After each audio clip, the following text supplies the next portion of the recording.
नमस्कार, आप देख रहे हैं न्यूज नेक्सस और मैं कुंदन पांडे उपस्थित हूं आपके समक्ष गढ़वा की इस बड़ी खबर के साथ। नवरात्रि के शुभ अवसर पर मंत्री मिथिलेश ठाकुर ने गढ़वा वासियों को 2 बड़े सौगातों से नवाजा है। गढ़वा विधायक सह मंत्री मिथिलेश ठाकुर ने गढ़वा वासियों को नवरात्रि के अवसर पर 2 बड़े उपहारों से आच्छादित किया। बताते चले कि दिनांक 19 अक्टूबर दिन गुरुवार को पेयजल एवं स्वच्छता मंत्री के द्वारा गढ़वा के मझियाओं मोड़ NH 75 पर स्थित पुल का उद्घाटन किया गया। बताया गया कि बीते वर्ष 24 नवंबर से पुल का निर्माण कार्य प्रारंभ किया गया था, जिसको कि रिकॉर्ड समय में बनाकर जनता को समर्पित कर दिया गया है। पुल का उद्घाटन मंत्री मिथिलेश ठाकुर ने शिलापट का अनावरण करते हुए फीता काटकर किया। इसके साथ ही मंत्री ने स्वयं अपनी गाड़ी से पुल को पार करते हुए नवनिर्मित पुल गढ़वा वासियों की सेवा में समर्पित किया। मझियाओं मोड़ पर आयोजित कार्यक्रम में सभा को संबोधित करते हुए मंत्री मिथिलेश ने कहा कि शहर वासियों की लंबे समय से मांग थी कि इस जर्जर पुल का पुनर्निर्माण किया जाए, पर दुर्भाग्य की बात है कि 10 साल सत्ता में रहने के बावजूद यहाँ के पूर्व के जनप्रतिनिधि ने इस जर्जर पुल को गंभीरता से न लेते हुए इसकी ओर कभी ध्यान नहीं दिया। उन्होंने कहा कि मेरे सेवा में आने के बाद से ही मैं इसका पुनर्निर्माण कराकर जनता को किसी भी तरह की अनहोनी से बचाना चाहता था। जब आज यह पुल बनकर तैयार हुआ है तब मैंने भी सुकून की सांस ली है। पुल निर्माण में लगे मां कंस्ट्रक्शन कंपनी व तमाम अधिकारियों की सराहना तथा पुल की गुणवत्ता के बारे में बताते हुए मंत्री ने कहा कि अधिकारियों की दृढ़ मेहनत और लगन से बनकर तैयार यह पुल अगले 100 सालों तक मजबूती से डटा रहेगा। साथ ही मंत्री द्वारा टंडवा के दांडू नदी पर बने पुल की मौजूदा स्थिति के बारे में बात करते हुए यह घोषणा की गई कि वे अगले वर्ष टंडवा पुल का भी पुनर्निर्माण करवाकर गढ़वा वासियों को एक और गंभीर समस्या से निजात दिलाने का कार्य करेंगे।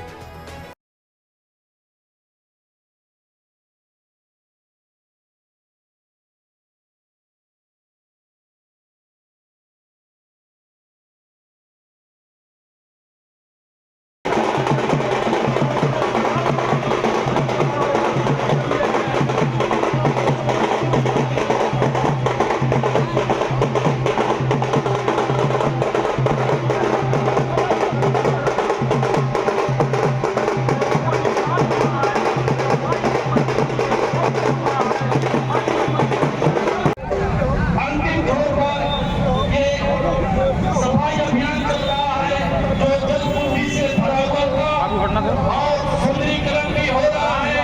हम सबके बीच बहुत जल्द समर्पित ग्राम वार्तालाप और प्रशिक्षण करेंगे।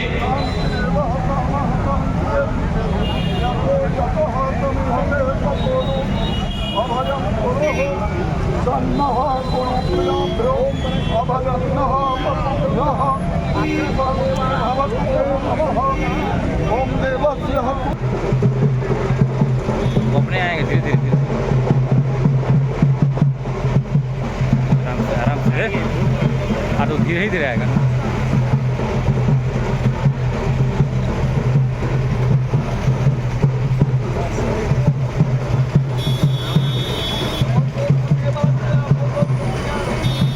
आज एक बहुत बड़ा तोहफा गढ़वा की जनता को और पूरे जिले की जनता को मिला है। ये सरस्वती नदी पर जो आज दोहरे दूसरे पुल का उद्घाटन हुआ, इसका शिलान्यास भी आज से 8 महीने पहले मेरे द्वारा किया गया था और मैंने कहा था कि बहुत जल्द इसका उद्घाटन भी मैं करूंगा। आज वो सुनहरा दिन आया और इसका काफ़ी लाभ गढ़वा के व्यवसायियों को और गढ़वा जिले की जनता को मिलेगा कि जो जाम की समस्या निरंतर लगी रहती थी एक पुल के कारण, ऐसे तो अभी भी जाम की समस्या रहती है, पूर्ण रूप से इससे मुक्ति नहीं मिलेगी। बाईपास भी बहुत जल्द अब उद्घाटित होगा और ये जो सड़क जहां से बाईपास का निर्माण शुरू हुआ है संखा से लेकर लगमा तक, इस सड़क के लिए भी प्रयासरत हूँ कि ये सड़क भी का भी चौड़ीकरण हो, मजबूतीकरण हो और ये भी बहुत जल्द, मुझे लगता है कि ये भी इसकी भी स्वीकृति बहुत जल्द मिलेगी। तो पूरी तरह से हमारी यही सोच है, हमारे माननीय मुख्यमंत्री हेमंत सोरेन जी की सोच है कि जब तक हम अंतिम पंक्ति के लोगों तक उनका हक अधिकार नहीं पहुंचाएंगे, गांव टोलों को विकास नहीं करेंगे, आधारभूत संरचना मजबूत नहीं करेंगे, तब तक जो हमारी परिकल्पना है विकसित राज्य की, समृद्ध राज्य की पूरा नहीं हो सकता। उसमें हम उनके कैबिनेट के मंत्री के रूप में एक छोटी सी भूमिका निभाने का काम कर रहे हैं और यहाँ की जनता, यहाँ के हमारे अभिभावकों, बुद्धिजीवियों और आप मीडिया के साथियों का योगदान, सहयोग, मार्गदर्शन निरंतर मिल रहा है और गढ़वा तेजी से गढ़वा जिला प्रगति के मार्ग पर आगे। गढ़वा में कल कैबिनेट में 2 निर्णय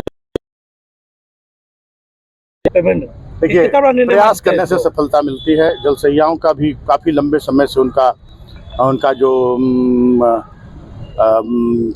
प्रोत्साहन राशि वो लंबित था बहुत लंबे समय से, 14 और मैं निरंतर प्रयासरत था उसमें कि उन्हें उनकी प्रोत्साहन राशि प्राप्त हो। एक सफलता मिली थी अभी से 1 महीने पहले के कैबिनेट में कि जल सहियाओं को जो काफ़ी लंबे समय से शुरू में जो एक बार साड़ी उन्हें उपलब्ध कराया गया था, उसके बाद से कभी नहीं। तो हम लोगों ने 2-2 साड़ियाँ और एक स्मार्टफोन देने का आज से 1-1.5 महीने पहले के कैबिनेट में हम लोगों ने निर्णय लिया था। वो भी बहुत जल्द हमारे जल सहिया बहनों को प्राप्त होगा।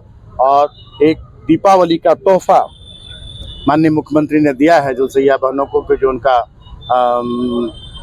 लंबित जो उनकी प्रोत्साहन राशि थी 110 करोड़ से ज़्यादा की स्वीकृति कल के कैबिनेट में हुई है। मैं सहिया बहनों को बहुत बहुत धन्यवाद देना, आभार व्यक्त करना को हम उन्हें बधाई देना चाहेंगे, और हमने माननीय मुख्यमंत्री को बहुत बहुत धन्यवाद और आभार व्यक्त करना चाहेंगे कि हमारे संवेदनशील मुख्यमंत्री ने हमारी सहिया बहनों की मजबूरी को समझा, जाना। रिपोर्ट पर हमारे साथ बने रहने के लिए धन्यवाद। जुड़े रहिए और देखते रहिए न्यूज़ नेक्सस।